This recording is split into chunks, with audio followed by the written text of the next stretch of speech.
शितले, नाश्ता झाला का? होय आणते. हा लगेच आण, मला रानात जायचं. हा.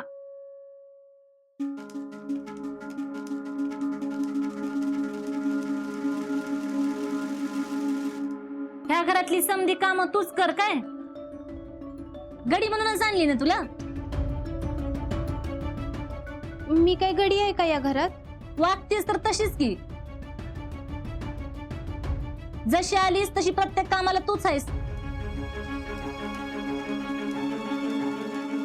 जेडे, एक गोष्ट ध्यानात ठेव. ह्या घरात गड्यासारखं राबायची काहीच गरज नाही. तू या घरची मोलकरीण नाहीस, लेक आहेस लेक. बाकीची माणसं आहेत की कामाला, करतील की. प्रत्येक कामात तूच पुढे केलं पाहिजे असं काही नाही. मम्मी, अगं घर आपलंय, प्रत्येक काम आपलेच समजून करायला पाहिजे ना. अगं वय, पण तूच काय मक्ता घेतला नाहीस. अगं मम्मी, घरात बसून बी वेळ निघत नाही ना. आणि तसं बी अजिंक्यांना काय पाहिजे काय नको ते सगळं मलाच माहितीये ना.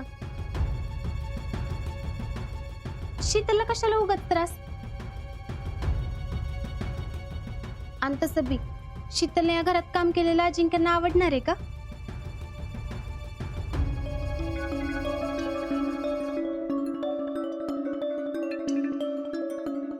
शीतल, मी आहे ना, तू नको काळजी करू.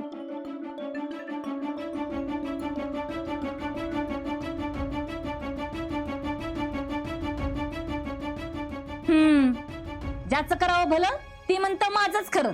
मला तिकडं, मला फेडरेशनची एवढी मोठी कामं पडल्यात, मी काही एका कामाला हात लावणार नाही.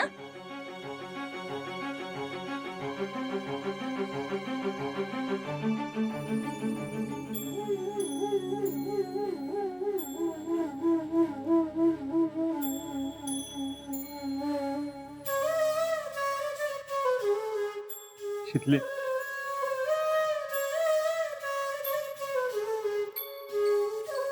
काय झालं? मला कायच काम माहित नाहीत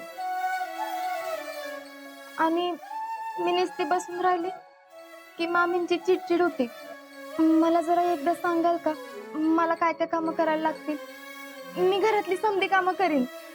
शितले, तू येडीस का? मी तुला हे घरात काम करायला नाही आणलं. होय, पण मी नुसती बसून नाही ना राहू शकत. आणि घरातली सगळी कामं करतील आणि मी नुसतं बसायचं, हे काय मला पटत नाही.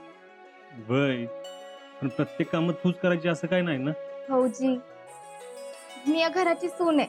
हे घर माझं आहे, तिथली सगळी माणसं सगळी माझी आहेत. मग मी नको का सगळी जबाबदारी घ्यायला? आतापासून मामीने केलंच की सगळ्यांचं, तेव्हा आता त्यांना आराम नको का? अगं पण तुला कामाची सवय नाही शितले. कामं केली तर कामाची सवय होईल ना, नाहीतर कशी होणार? अगं पण भाऊजी, तुम्ही काय काळजी करू नका, मी करीन समधी काम. मामींना कसलीच कामं करू द्यायची नाही. भाऊजी, तुम्ही देशासाठी एवढं झटू शकता तर मी साधा आपल्या घरासाठी झटू शकणार नाही वे.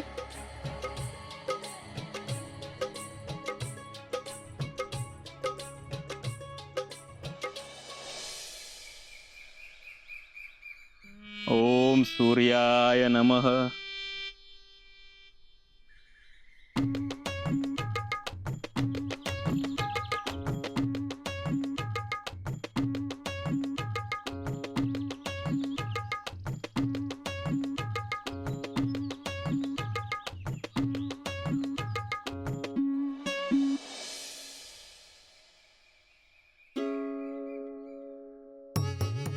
Good morning टॅलेंटराव.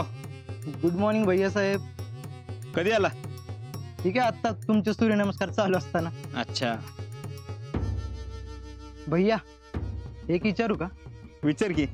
काही बी झालं तरी तुम्ही सूर्यनमस्कार घालत असता, त्यात अजिबात खंड पडून देत नाही. आज कसं? टॅलेंट, सूर्यनमस्कार घालण्याचे फायदे आहेत माहितीये का? माहिती आहेत की. सांग बरं. मनाला शांती लाभते.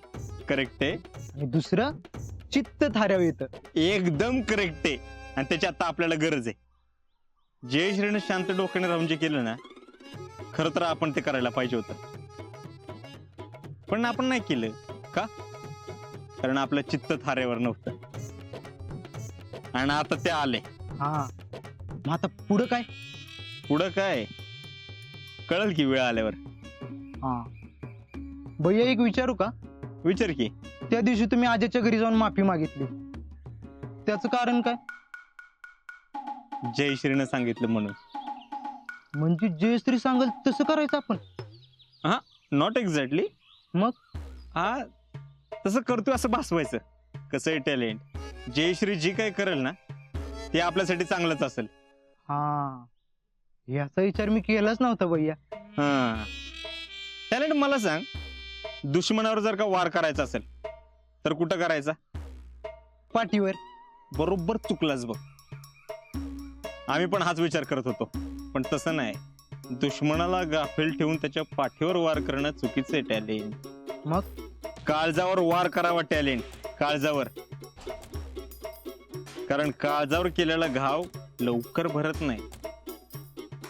दुश्मनानं पाठीवर केलेल्या वारापेक्षा मित्रानं काळजावर केलेला वार लय डेंजर असतो टॅलेंट, आणि त्यातून लवकर सावरायला होत नाही. हा, म्हणजे आता मैत्री करून वार करायचा? There you are. हा भैया, आता एक लास्ट क्वेश्चन. ए, सकाळी काय नाश्त्याला प्रश्नपत्रिका खाऊन आले का रे? हा, तसं नाही भैया. किती प्रश्न विचारतोय? बरं विचार. हा, अहो तुम्ही इथं सूर्यनमस्कार घालता घालता ते जयश्री समोर डायरेक्ट साष्टांग दंडवत घातला. कसं आहे टॅलेंट, नमस्काराशिवाय चमत्कार नाही. आणि आता चमत्कार घडायची वेळ आली. कसला चमत्कार? कळल कळल, वेळ आल्यावर सगळ्यांना कळल.